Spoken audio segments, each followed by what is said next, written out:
So, something that I have had a sort of in-depth discussion with people about is hard solipsism. I had it in a debate with a theist named Veckel on YouTube, or I guess it was on a Google Hangout that we had this whole long conversation. But hard solipsism I've always found to be kind of interesting because it's a theory about existence which is not falsifiable. It's hard to falsify it because, within the confines of hard solipsism, you're essentially sort of accepting that we as human beings who must, necessarily view the world through our subjective lens, we can't be sure that our senses are giving us a 100% accurate, depiction of the world, or if the communication between our senses and our brains, if that's giving us an accurate view of the world. Pretty much that our senses and our intellect, they're both fallible potentially, and hard solipsism takes it to the point of the all of existence, that everything which you experience may just be not real. The only thing being real being yourself. And in my time learning about it and trying to understand it, I've come to the conclusion that you can never really 100% disprove it, because anything that you could possibly use to disprove it could all just be part of the fantasy world, the simulation, everything. It's kind of like last Thursdayism, which Joe Scott talked about on his channel, Answers with Joe. Love that channel, by the way. He's very informative and really creative with how he approaches subjects. And it really struck me, it really reminded me of the hard solipsism debate. And in the case of the conversation with Feckel, and this was years ago when I was still, a argumentative atheist. Now I'm just kind of defending my views and talking about science and what have you as much as I can, because I want to. In that conversation, it was this thing about, well, he was arguing from the position of a presuppositionalist who essentially say that nothing can be known without God. That because we can't, as let's say that we as atheists cannot show that, we can't show without using circular reasoning that our reasoning is correct or reliable. And because of this, therefore, a God must be the one who essentially allows you to know. It's a multi-pronged sort of argument, but it's essentially that God is the only solution to issues such as hard solipsism and issues that are still being sussed out when it comes to empiricism and knowledge as a concept. And so God, in his infinite power, can give you this knowledge, can provide you this knowledge.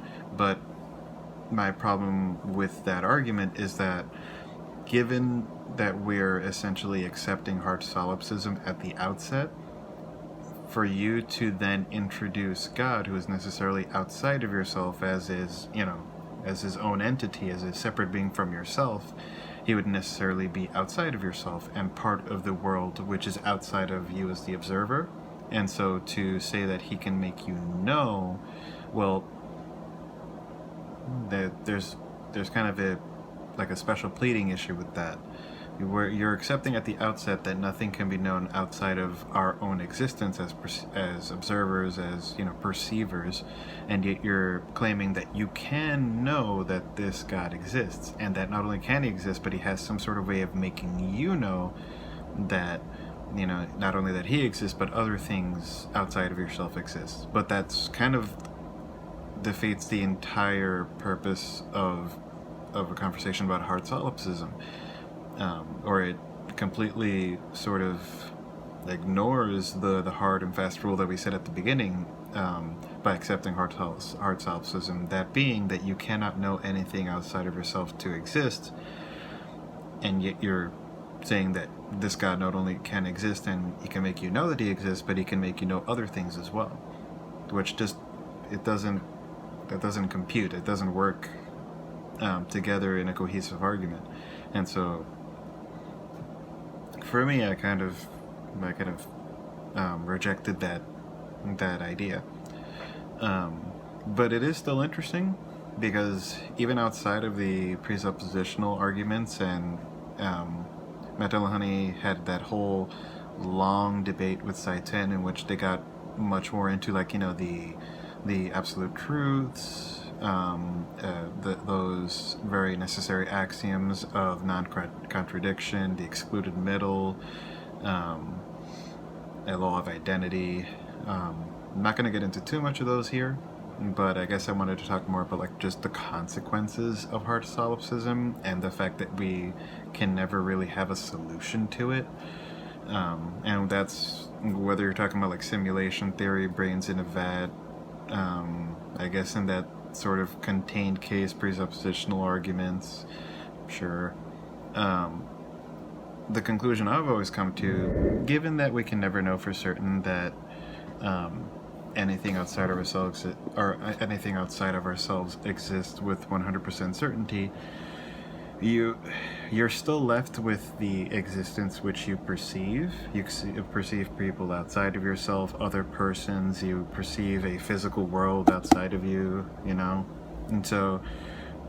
and you don't have any evidence that you are living in a simulation. And given it's the fact that you can never falsify it, like, you can never prove that you're in a simulation. You can never disprove it, but you can never prove it either. And so you're left with existence, with what you perceive to be your existence. And given that you can't prove that you're in a simulation, or that, you're a brain of vat, or whatever version of hard solipsism you want to adhere to, then you're left with a reality which you're forced to contend with. Like, I have other persons who I'm perceiving to exist outside of myself, and so since I cannot be certain that they're not real, I believe that when taking into account, like, moral considerations, it's in everyone's best interest that you treat them as if they are real, because chances are they actually are real. Even though hard solipsism does make, like, a hard to, and it makes a point that's hard to disagree with, when you really get down to the nitty-gritty, I still don't really accept it. I don't believe that we're living in a simulation or anything of the sort, or brains in a vat. But even if it turns out to be the case, I still have this existence which I'm forced to live in. I have other people who I interact with who, if they turn out to be real, I could potentially hurt if I don't treat them as real, and with the respect and the moral, with the morality that another human being deserves to be treated with, to put it in the best way I know how. And so hard solipsism ends up being really interesting for, like, scientific exploration as well, because you can't know for certain that what you're looking at is actually real, but if you want to understand the reality in which you're existing, whether it be, if you're gonna live in a simulation, it's probably best that you understand how the simulation works. Like, let's say it is a simulation, and none of the stars or galaxies or black holes or anything is real. Well, the simulation still operates under specific rules, and so even if you're working under a simulation, you still want to know what those rules are, because those can potentially affect your existence in that simulation as well. So, and then there's going back to the idea that you can't really prove that we are living in a simulation. You can't prove it or disprove it. So if we are not living in a simulation, which can be the case given the nature of hard solipsism, then there's potentially an entire universe open for you to explore, an entire, breadth of science for you to learn. And if you sort of ignore all of it because you immediately just say, oh, it's all a simulation, what's the point, then you're potentially missing out on a vast universe worth of knowledge because you're dismissing it as not real. And so that would be quite a shame, to be honest. And so yeah, there's interesting sort of philosophical consequences that come about when you sort of accept that hard solipsism cannot be disproven, and what are the sort of complications, or not complications, but consequences and implications of that. But for me, it always goes back to the fact that you cannot disprove it. You can't prove it, you can't disprove it, it's unfalsifiable, it's non-verifiable. And so because it exists in that, because it has that sort of form to it, I don't really think about it that much as a real possibility. It doesn't really affect my decision making, because like the deistic God, which exists outside of space and time, which I've talked about in previous videos, you can't prove or disprove it. And so, being that it's not falsifiable, I don't really treat it as that serious an idea that I have to form my whole view of life around it. My whole point of view isn't shaped by its being real, a possibility.